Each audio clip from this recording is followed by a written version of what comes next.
All right. Welcome, Steven Huskey, to the Self-Employment Success Podcast. Appreciate you having me, man. Of course. I'm excited for today's conversation, especially because you and I work in very similar worlds. So I think it's going to be a great conversation. But first, tell the listeners about yourself, who you are, what your business does, and kind of where it stands today. Sure. Steven Huskey. I am a financial advisor, certified exit planner. I have two financial practices. One is solo, Huskey Financial. We cater to practices, physician practices, closely held businesses, and physicians. And then I also have Blue Water Dental Advisors, where I have got a business partner and we cater strictly to dental practice owners and helping them grow, protect, and exit on their terms. I'm 35. I'm from Greenville, South Carolina, and I reside in Charleston, just above Charleston and Mount Pleasant. Went to College of Charleston. So if any fellow Cougars listening, go Cougars. And I've got... Go Cougars. I am also a fellow Cougar. So that's right, you are. I've got two young girls, 5 and 2. I've got a loving wife of 7 years, and we have our third child on the way. So I'm excited about that. Man, and that third child, that's new news. That is fresh. So you are busy. You do not have a slow life. You're not just sitting around twiddling your thumbs with two financial practices and a family. That's amazing. That's true. Yeah. And the fact that I'm almost finished with my CFP training. I know you're a CFP and how hard that is and time consuming. So I am ready to be done and have that alphabet soup at the end of my name. So yeah, I can imagine you're ready. I can definitely imagine your wife is ready. I feel like the last stretch before taking my CFP, it was like working long days, coming home and studying long hours. And oh yeah, I mean, we as a family, it takes a toll on the whole family, but it's worthwhile once you have it. It's wonderful, but it is a grueling process for sure. Yeah. So tell us how you got here. Like, how did you get to the place with two financial planning practices and kind of where that journey has led, I guess, from College of Charleston until now? You know, I got into finance right out of college. I got a psych degree from College of Charleston, and I realized that, well, after starting pre-dental in school and not making the effort I needed to go to dental school, I had too much fun at College of Charleston. And then I didn't want to study lab rats the rest of my life or do research. So I got a job as a bank teller, to try to find my next gig. And I ended up really excelling at that. Really loved the personal connections I made there. It was a larger corporate bank. We got bought out by a California bank. And then the whole transition from, it was Wachovia back then, and now it turned into Wells Fargo. I was running my own branch by age 24. I really excelled in that role and did that for about 3 years. And my last role at the bank was in private wealth management. So as a private banker dealing with high net worth individuals, helping them navigate the complexities of being a high net worth individual and all that comes with that. And after earning my certifications to be an advisor, it's the Series 7, 66, life, accident, health, all the things you need to be comprehensive in your practice, I decided to kind of go out on my own. And that was really cultivated through the birth of my first daughter and just seeing, how I needed to provide for her, how I needed to protect her and give my family the life that they deserved. I figured that I could do that if I had more control over what I did day to day. And the first year as a financial advisor is extremely tough. It is rigorous. It's a lonely business. You're spending a lot of time and energy out there making brand new connections you didn't have before and trying to maintain some source of value with them and show them that your stuff. And I think the hardest part is really just trying to set enough appointments, because this is a job with the law of large numbers really helps you navigate what you do. So if you meet with more people, you share exactly what you do and the value you can add, and then just getting enough yeses, I think, is super important. So that's how I started Huskey Financial. COVID hit probably about a year and a half into my tenure as an FA. And I wanted to differentiate myself from the thousands of financial advisors that flocked to LinkedIn and Facebook and all of that. So I came up with a brand, came up with really good social content, came up with educational periodicals and newsletters, and just try to flood the world with what I had to share. Okay, so working as a bank teller, have a child. Part of me is like, I totally understand I want to provide for my family, and this is a way to do that, having more control. Taking the leap to being a financial advisor feels like the hardest thing you could do the year you have a kid. Mostly because, like you said, it's so lonely. And I think the benchmark studies say like year one is just terrible. You're negative financially. It's just hard. Year Yeah. two is basically just as hard, but you're just a little bit more aware of what it's going to feel like. And then year three is kind of when you say, oh, this is working. Like I can begin to see a light, and then you kind of excel from there. So doing that all while having new children is hard. I know that because that's my story as well. I left my last firm and started PeaceLink the year we had Levi. And so, man, good on you for that. So where did the second practice come in? Because we've got Huskey Financial. Hmm. Where did the dental financial, remind me the name of that practice? Blue Water Dental Advisors. Blue Water Dental Advisors. When did that come into the mix? How new? I know it's relatively new, but how new is that?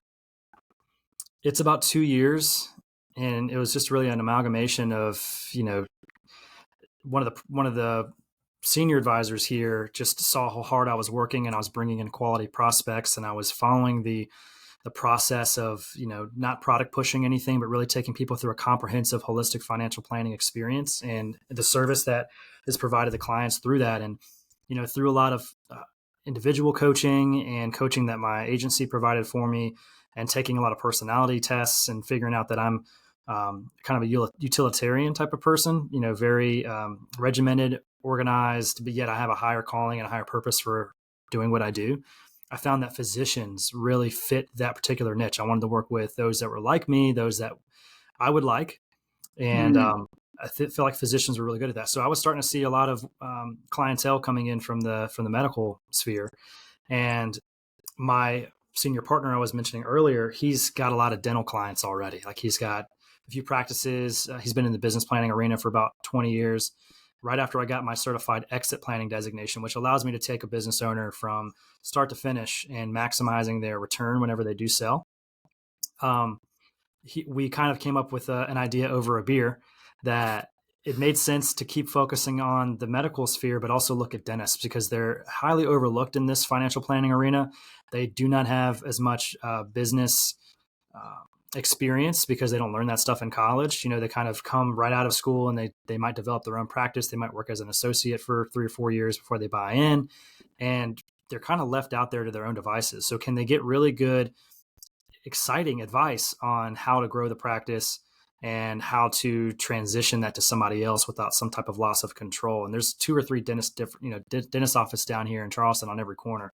So just looking mm, down the street, it just made total sense. And then we've since kind of gone national with the brand. And we've got clients in Utah, California, the Carolinas, Georgia, all over. Even some folks in Western Virginia and Pennsylvania have reached out to us as well. But we come at it from a different angle. Like we've got really, really great content. We've got continuing education content that we push out, all geared towards the 3 different doors of exit that a business owner can walk through, and mm, showing the pros and cons of each, and then how they can think a little bit differently, create some paradigm shifts in their thinking around how to exit. Not enough people are thinking about exit until they're right up on that day when they're burnt out and they're ready to get out. You mhm, really need good, serious planning ahead of time to make sure you get the maximum value at sale. So that's kind of where that idea came from. And I learned a lot of lessons from creating Huskey Financial, where if you just look at the name Huskey Financial Group, you have no idea what the heck it is that I do. mhm, And by speaking to the market that I really wanted to educate, I felt like it made sense to put dental in there. Blue Water Dental Advisors wasn't registered on the South Carolina Secretary of State website, so I kind of just went with that and hired a media firm to help us come up with really good branding. that's awesome. Yeah, I want to talk about the exit planning because I I believe you're totally right. People don't think about it, or maybe they do, but they don't really work on it. It's like, yeah, one day I'll sell my business.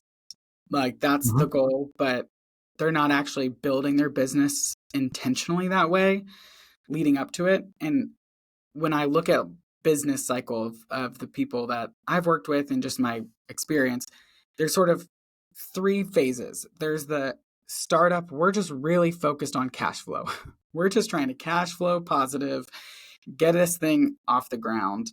Mm-hmm. And then you move into kind of focusing on profit and taxes. And that's kind of where most people live the majority of their business career is like, how do I get as much profit? How do I maximize as much money paid to myself with the least amount of taxes?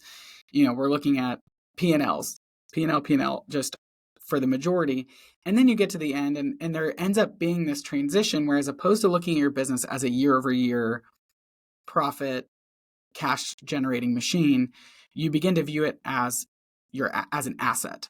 Mm-hmm. Like, it's not producing money to that is the asset. It is the asset itself that I will then sell, and it will become the greatest asset I've ever worked on and built, and the most truly like beneficial thing I've done from a financial standpoint.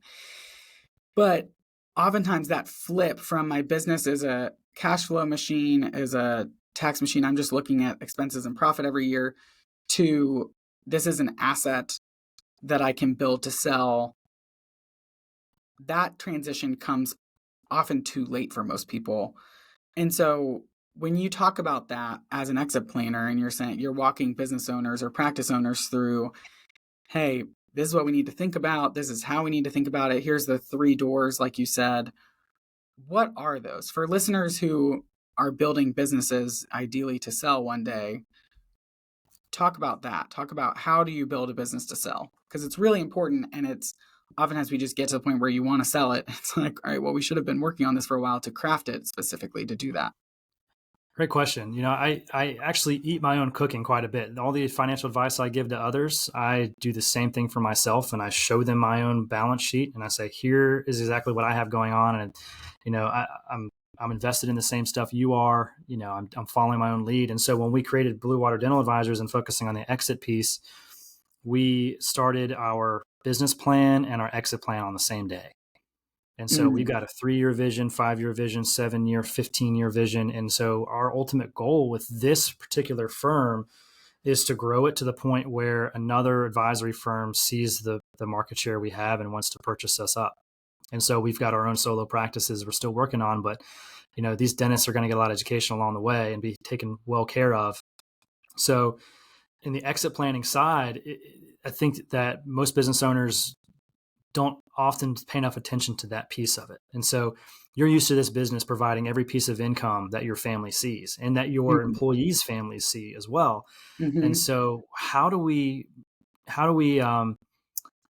basically make this business an asset that we can then realize the gain and then do a 180-degree switch and have all these assets now create the same lifestyle that I'm accustomed to? So coordination is what we call that. It's like where the personal finances are just as important as the business finances. And, if you're used to this $10 million business bringing you $350,000 a year that you pay yourself, but then you get, $7.5 to $8 million at closing, if that, with, having to pay back taxes on, depreciation that you realized or capital gains. And of course, there's the Obama tax, the Medicare tax you have to pay. How does this net check then create that same amount of income for 20 to 25 years? It's really tough. And I think it's Limra who says that 67% of business owners don't have an effective exit plan. And then that number is even higher for dentists. I think it's like over 70% have no idea how they're going to get out. They think they want to sell to an associate, but they're 60 years old, don't even have another, practicing dentist in their office. So what's the best way to come up with that strategy? I hope, did that answer your question? Yeah, it did, or to an extent. So yeah, you mentioned earlier, like, here's the 3 doors. Right. Oh, 3 doors. Like Let 3 me mention separate that. like options or like ways you can do it, or like yes. Okay. So the 3 different doors. 3 doors you have. Number 1 is you can build this business up and have an excellent crew of what we call key employee members or key employee group. We call it the KEG. And your job is to basically create an effective culture that people are excited to come to work every day. Your vision and values in the company as the business owner are the same for them. And they are incentivized through growth strategies in your business. And so you're directly giving them access to either equity in the business, or you're giving them some type of deferred compensation or deferred promise to give them some large payment in the future, usually tied to your exit. So there's a lot of control issues with that. Once you start selling this business to a third, to someone inside your business, like, you lose control and you're relying upon this key employee group to generate the same amount of revenue that you did to pay you back, especially if you do an installment sale. Like, not a lot of these people have enough money to give you a $10 million check. So they got to finance it and they got to use revenue. So there's some pros and cons with that. The second door is you can sell to a third party. Whether it's, again, I'm using a dental practice as an example, whether it's another successful dental practice in your area wants to buy up for market share and for cash flow, or you've got a dental service organization, a DSO that wants to come in and buy you to create that positive cash flow, which is not a bad idea because dentists, they have a 0.5% fail rate in the business world. And I think that number is just a little bit higher for physicians' practices. So not a whole lot of failure there. But the problem is like a lot of these folks are corporatized and they want to change the culture of your practice. They may or may not keep the folks you have on staff that may have been there for 20 years. So they kind of corporatize it. And you really have to incentivize your people to want to stay on because they're buying you for your culture and for your cash flow. And so that's the second option is a private equity firm or, a smaller business wants to buy you up. And the third is you can just die at your desk, or you could, turn the lights off one day and never show back up again. So pro of that is doesn't actually take a whole lot of planning, if any. But thirdly is your legacy is basically just wound up in that business and it's no longer there. It's no longer an asset. Well, if you're not making a choice, you are making a choice. Yeah. Like realize like if you don't choose door 1 or door 2, you are choosing door 3. Like there's no door option. It's just one of them. Door number 3, you're right, just doesn't protect your legacy, doesn't leave a legacy. It's the least desirable one. So I love that you are taking financial planning from a real like financial planning standpoint of like really holistically, really providing a lot of value. And I think, and I'm sure you feel this way, I think our industry, the financial planning industry, has really underserved a lot of people, especially business owners. I think we've fallen flat there, which business owners have some of the most complex situations and strategies required and can be given the most value, but we fall short. Do you agree with that? What thoughts would you have on that specifically of like traditional financial advising, how that kind of has not served traditionally as well as it could? Because I see you doing it in a way that I would want to do it in the way that I work with my clients, which is much deeper, much more holistic, really kind of pulling in all areas and not just quote unquote pushing product like you had said earlier. Yeah, So no, you're exactly right. I mean, I'll make it as simple as I can. Like accumulation planning, like if I had a financial planner of my own and I met with them every year, it's pretty simple. Like how much are you going to save? What's the allocation you need to save into? And then what products are you using to make those savings actually grow? And other than that, do you have enough protection? Do you have an estate plan? Do you have enough insurance? And that's pretty much it. So accumulation planning is pretty simple. Retirement income distribution planning is a whole nother beast. And it is much harder because there's a whole lot of other tax traps you have to consider.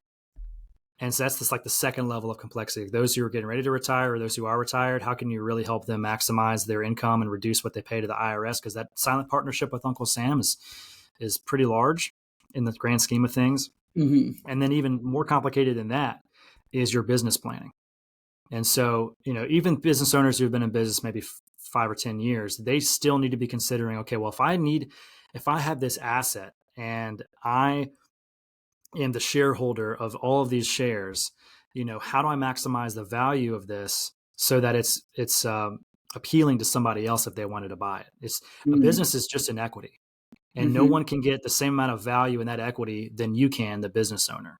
So for those who are in business, they're small business owners, their allocation might not be an 80-20. It might be a 60-40, even at age 45, because their business is a big risk.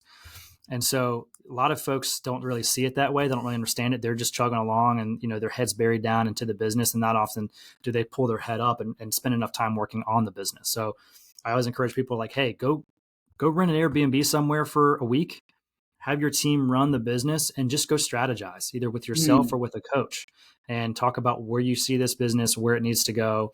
Are the margins where they need to be? Do you need to increase your prices, keep up with the times?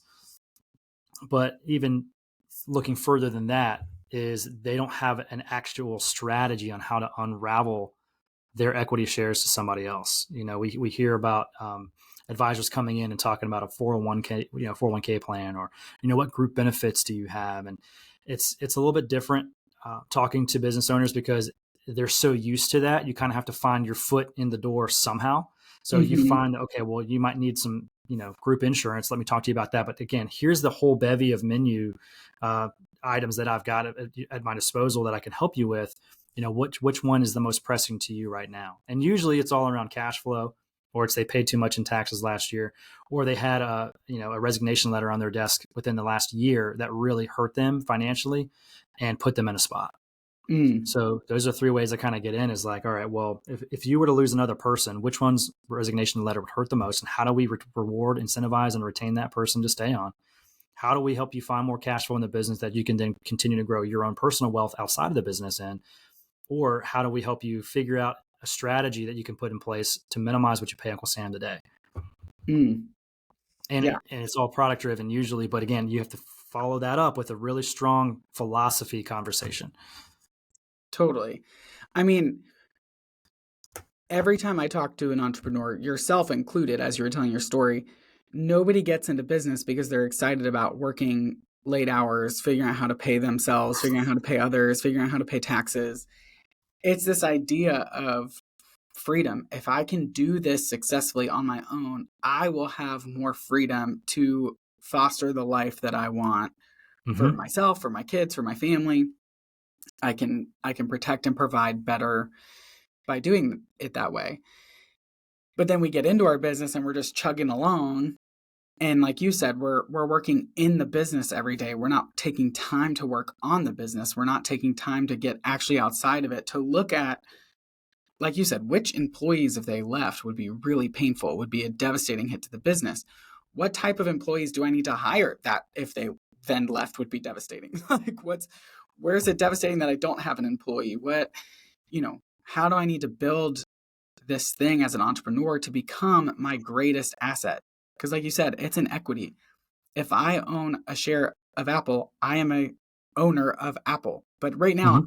I'm also an owner of PeaceLink Financial Planning. That's my biggest holding. That's my biggest business equity that I own. I want to foster that. And I have the most control to foster that as well.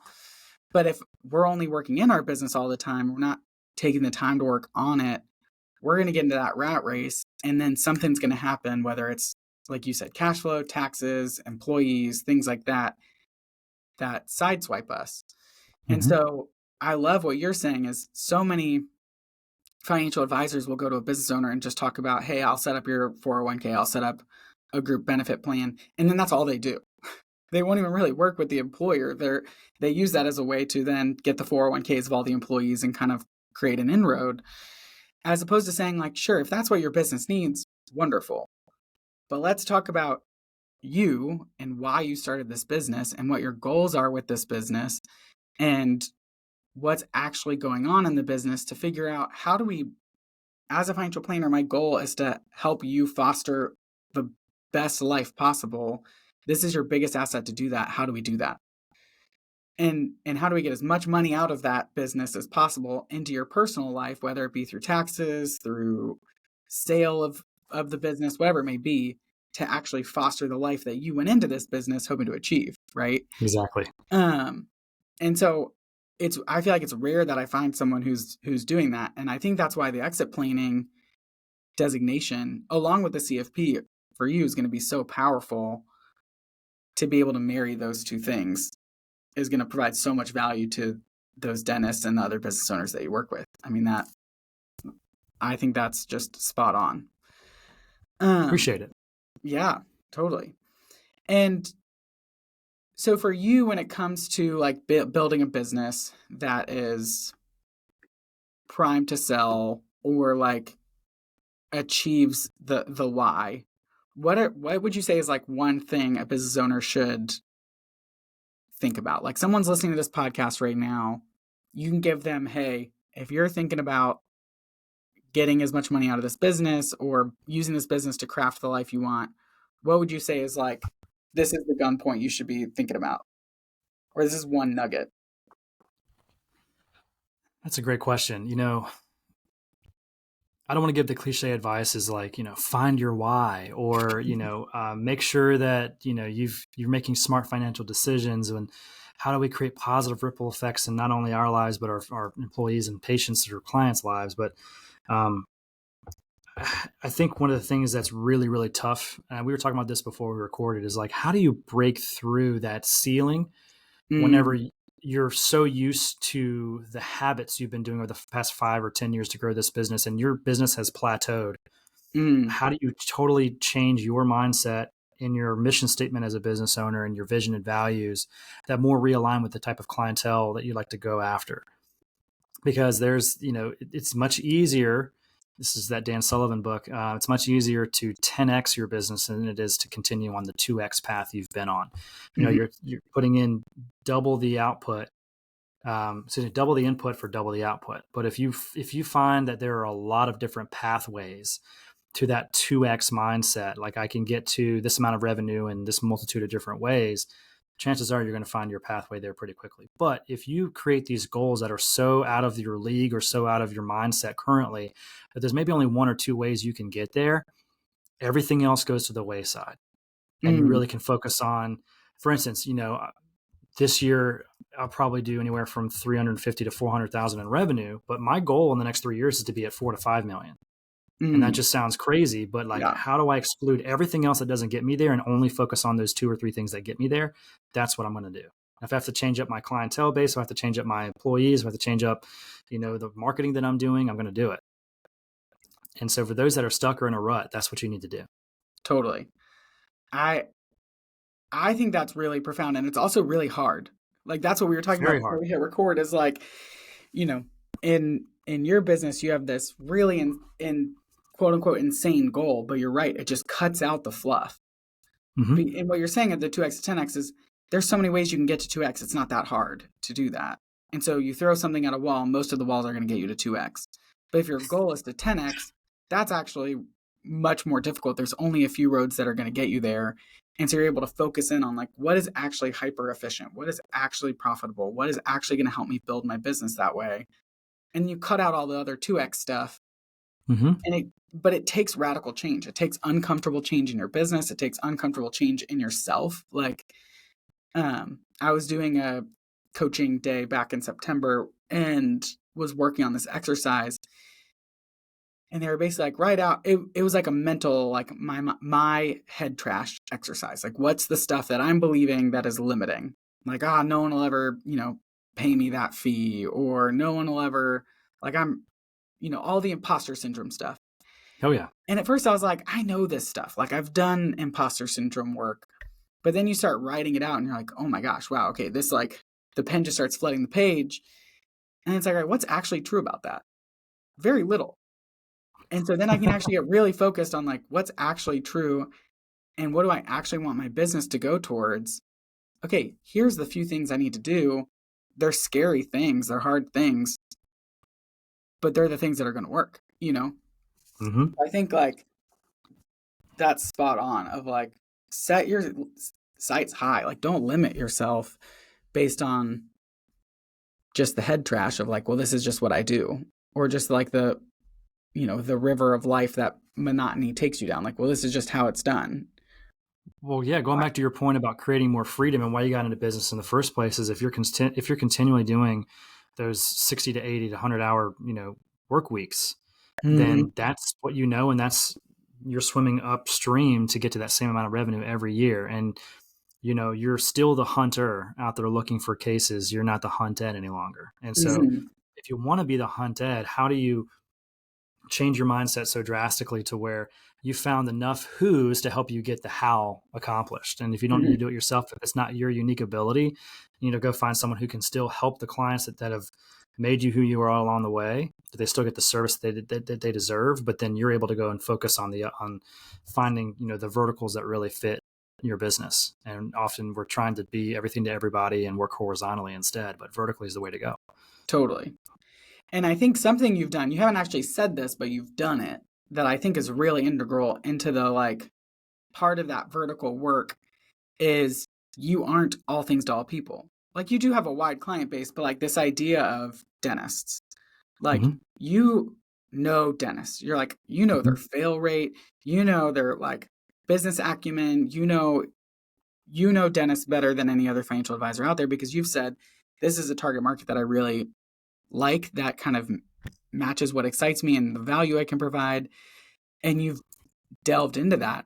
And that's one of those inroads to get to 10x is, I'm not working with just every person on the side of the road who can fog a mirror. I'm getting hyper focused on, this is the value that I provide and this is who I provide it to.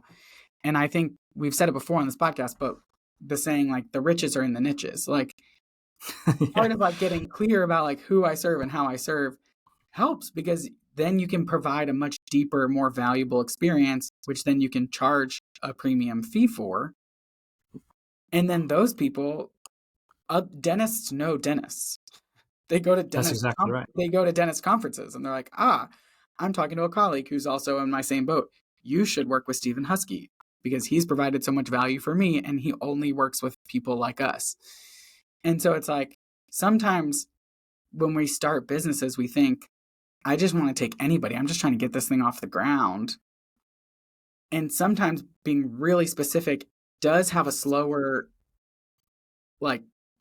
takeoff, but the takeoff is then exponential, much quicker than the Edward Jones on the side of the road that will take anybody who can fog a mirror, Well, yeah, it's like, I use this analogy as like, it's much harder to shout into a crowded room because your message is going to just fall on deaf ears. Mm-hmm. Yet, if you're one-on-one with somebody who is the exact person that you're looking for and you say something of value to them right away, they've, number one, probably never heard that message before, but then it makes you much more referable. You're going after, if you're going after everybody and anybody, like they're like, I don't know who you work with because you've got this guy, and we're in totally different industries and we all make different amounts of money. But if you're like, I work specifically with this person in this situation at this time in their lives, they're like, I know like 6 people who I can send your way. Yeah. Yeah. There's another financial advisor. I can't remember his name, but he works with ophthalmologist business owners within 5 years of retiring or 5 years within selling their business. So it's like 3 layers deep. I work with ophthalmologists who own their own business and who are within 5 years of selling. You're like, okay, if you're an ophthalmologist who owns your own business and within 5 years of selling, you have a guy who like knows you, knows you better than anybody else. Like, if that ophthalmologist is listening to this podcast, don't come to me. Go to that guy because he's going to help you so much better than everybody else, Because like you said, he's yelling into a very not crowded room. But like, there are lots of people. He's done the math. There's 1,500 of those people in the country, maybe more. But he's like, I'm only trying to work with 50 to 100 of them. So I don't need all of them. So I can get really clear on my messaging. I can get really clear on the value I'm providing, those little sound bites. And that's going to allow him to explode. And that's not just true for financial advisors. That's true of any marketplace, really. Like, if you can really get clear about who you serve, you can provide a really clear value proposition. You can speak your value, and it's only going to blow up from there, Yeah, I just interviewed for my own podcast this physician. She's a pediatric dermatologist in Minneapolis, and she and 3 other partners created a skincare line that was strictly dedicated to teenage boys. Because all too often, all the stuff you see on skincare is like, it's girls who already have clear faces that are washing their face and splashing, water all over the sink. And, they're already like, they're really happy, but that you don't see many males on there. And so we already have an issue with mental health with, young boys. And it's usually because of their looks, or they're getting made fun of, or they're bullied. And if they can feel confident with this skincare that they're proud of showing in the locker room to their friends, you've got a really good message, a good pitch, and a good value to that specific type of clientele. So it really is true. Like, the riches are in the niches, no matter what business line you're in. If you can find that problem that ails a lot of people, and you can find the specific solution to it, then you're going to be, you're going to have a great business. Totally. So for you, what's been the low point of your journey from, the bank till now, your journey of entrepreneurship or self-employment? Like, what's been the low point? The low point for me was probably 7 to 8 months into my financial advisor career, because I was, like you mentioned, I was spending a lot more than I was bringing in. I knew I was making an investment in myself, but my spouse, she didn't think the same way I did, or I didn't communicate it well, probably the second one.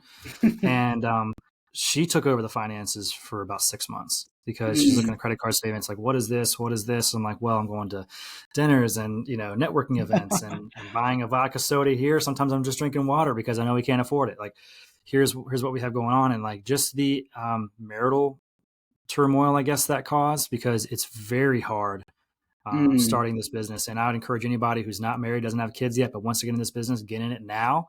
It only gets harder the older you get and the more established your family life is. So that was probably the lowest point. And the second question was the highest point. Oh, well, no, just the lowest point. Oh, the lowest point. Yeah. So that was definitely it, man. It's just like, struggling and financially it's not fun. We had a small town home, we had a baby at home, and she's at home, with the baby, and I'm out gallivanting around. It just wasn't great. I know. Yeah, I've heard over and over again, and it's been my experience too. Like, if you are going to start a business, you have to be in alignment with your spouse. Your spouse has to be in alignment, because it's hard. Even if you are in alignment, even when you're in alignment, yeah, it's hard. And there's so many times, you're right, where it can feel like, well, I'm like, we have no money and you're always gone and we have a baby. And what's this? Like, there's a lot going on when you're starting a business. And so having a spouse who shares the vision, even if they're not in the business with you, they're for you. I mean, I would say, piece of advice, do it before you're married or before you have kids. Or if you are married and you have kids, it's a family affair. Make sure everyone's on board. Yeah. I was extremely lucky to have a very, very supportive wife who understood, kind of what I was trying to build. And I really had to convince her with the pros and cons of leaving the bank and starting my own thing, and like how it would be tough up front. And she understood that, but I don't think she understood the financial intricacies of how that was going to work. Yeah, makes sense. What has surprised you the most about the journey of self-employment? I think what surprised me the most is being able to touch as many lives positively as I have. And, obviously we get into this business for selfish reasons, but yet we also get in this business for altruistic reasons. And I think what really moves me now is finding folks that I can make a massive difference in. And whether it's just telling them how to save more money and showing them automatic and systematic ways they can do that, but also helping them meet different professionals who they can build around, like creating their own team of folks, like having the right property and casualty agent who's not captive to just Progressive or State Farm, even though those are great companies that can only position one thing to you, but also looking at getting their estate plan shored up and saying like, hey, I've got a hard 60 days on this directive. You need to go have this conversation and start the paperwork like next week, or else we probably shouldn't work together because you're not taking this advice seriously. And then business owners, helping them get out of the rut that they're in and giving them advice that makes sense and counsel to changing their own mindset as a business owner. I think those are the big aha moments for me is just like, wow, I've made a positive impact. And when you make positive impacts like that, they want to share that with their friends. And that's the biggest, greatest moment for me is when someone really gets it. Yeah. I mean, again, you and I are in such similar fields that gets me excited, because I've heard it said, it sounds a little kitschy, but like, we work with heartbeats, like we impact heartbeats, like not just our clients, but their kids, their families, their kids, like we're creating generational waves. And when you look at that and you actually like run out the numbers, you're like, whoa, this is an exciting business. This is crazy. We're getting to do. Okay. So this is a podcast about success, but if you poll anybody on the side of the road and ask them how to define success, that word means different things to different people. So for you, how do you define success, and how will you know if or when you've achieved it? I'm, I never really loved school that much. I mean, obviously I went and I enjoyed friends, and I was more of the social, gregarious type of guy in school. Obviously I made decent grades, but what's really been successful for me is continuing that education long after I've gotten out of school. So, getting certain designations, I think about it as it's only going to make me, number one, more marketable to those that I'm trying to reach. And then secondly, I'm able to provide much more knowledge to those who need it.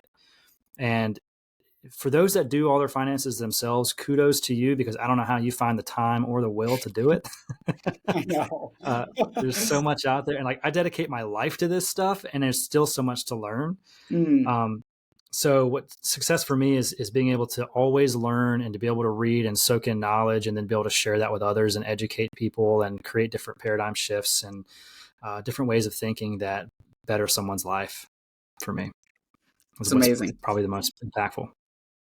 I love it. Well, Steven, thank you so much for being on the podcast today. I've loved this conversation. Me too, man.